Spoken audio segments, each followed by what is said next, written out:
Kaixo ikasleok, gaur ikusiko dugu bi zuzenen arteko posizio erlatiboa.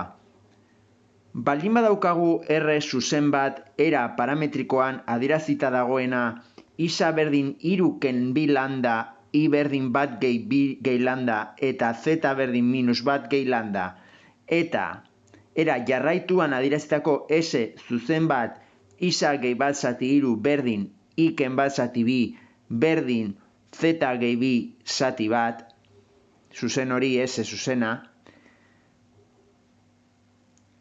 eta nahi badegu jakin R eta S zuzenen arteko posizio erlatiboa, egingo duguna izango da bi zuzenak era parametrikoan adierazi.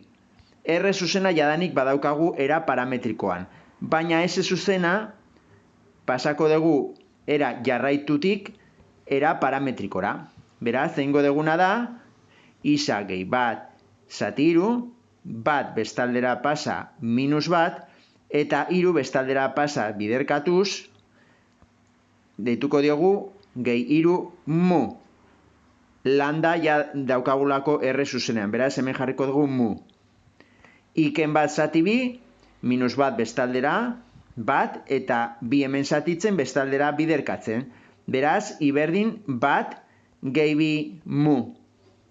Eta Z gehi 2 zati 1, gehi 2 bestaldera -2, eta zati 1 bestaldera biderkatuz bider 1. Beraz, izango dugu -2 plus 1 mu edo plus mu.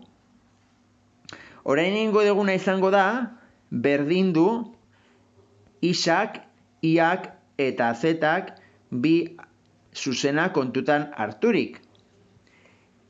Ikusteko ea bi zuzen hauek elkar ebakitzen duten. Hau da, lambda eta mu balio bakarra izango dutena. Beraz, -1 gehi 3 mu izango da berdin 3 ken 2 lambda. 1 gehi 2 mu izango da berdin 1 gehi lambda. Eta -2 gehi mu izango da -1 gehi lambda.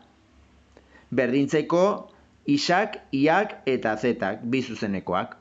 Beraz, hemendik sistema bat sor dezakegu, sistema lineal bat, beraz, lambdak eta muak pasako ditugu ezkerrera, kasu honetan -2 pasa dugu bestaldera 2 lambda, gehi 3 mu eta konstanteak bestaldera, -1 bestaldera plus 1, 3 plus 1.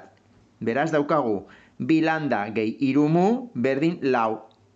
Hemen gauza bera, 2 mu lambda bestaldera minusarekin, minus lambda gehi 2 mu berdin 1 bestaldera, orduan 1 ken 1, 0. Beraz daukagu minus lambda gehi 2 mu berdin 0. Eta azkeneko ekuazionetatik, lambda eskerrera pasako dugu, plus da bestaldera minus lambda. Plus mu izango da berdin -1 eta -2 bestaldera plus 2. Beraz, minus lambda gehi mu berdin 2 ken 1, 1.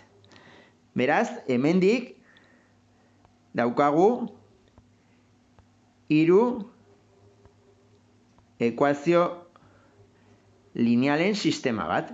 Beraz, sartuko ditugu koefizienteak matrize batean, 2, 3 eta 4, lehenengo lerroa, bigarren ekuazioko koefizienteak -1 gehi 2 eta 0, -1, 2, 0, eta azkenik daukagu -1, 1, 1, -1, 1, 1 koefizienteak.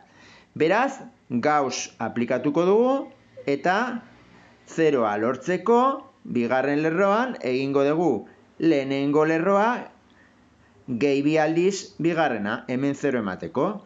Beraz, osagai bakoitzarekin, lehenengo lerroa 2 gehi 2 bider -1 dela -2, 2 ken 2, 0.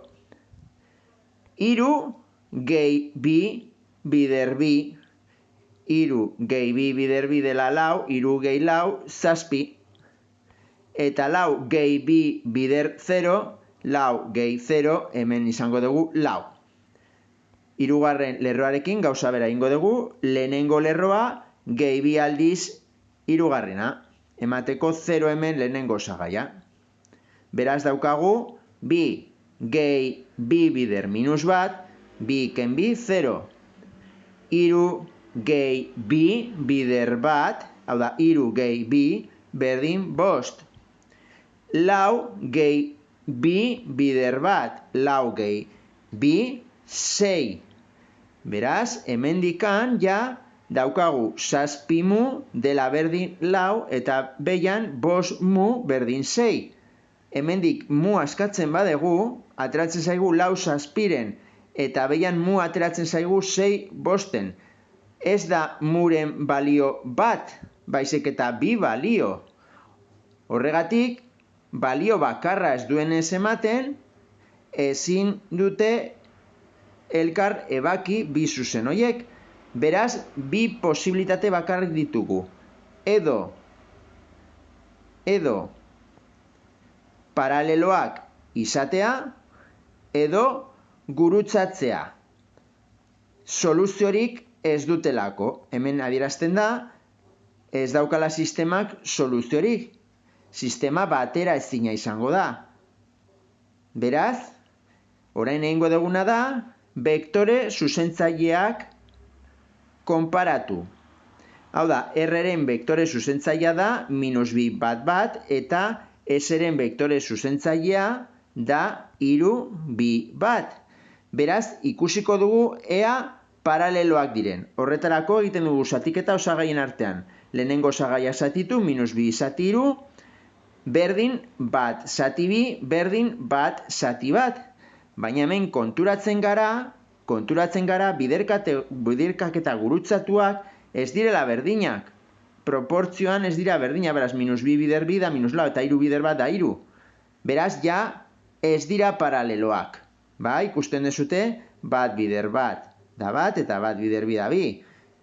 Ez dute gurutzatuz berdin ematen. Beraz, R eta S ez dira paraleloak, baita ere ezin dute elkar ebaki, mu balio bakarra ez duelako ematen, beraz, azken batean, R eta S zuzenak gurutzatu egingo dira. Beraz, R eta S zuzenen arteko posizio erlatiboa izango da, bi zuzen horiek gurutzatu egiten direla.